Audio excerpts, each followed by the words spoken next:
এই ছেলেটা এত শক্তিশালী যে পুরো জুজুৎসু বিশ্বও তাকে হারাতে পারবে না।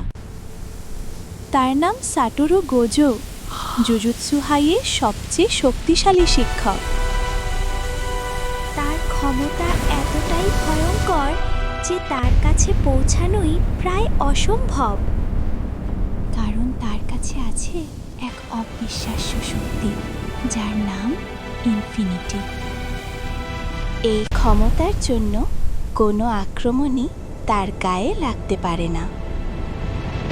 আর যখন সে তার আসল শক্তি ব্যবহার করে, তখন পুরো যুদ্ধক্ষেত্রই বদলে যায়। কিন্তু প্রশ্ন হলো, গোজোর থেকেও কি শক্তিশালী কেউ আছে?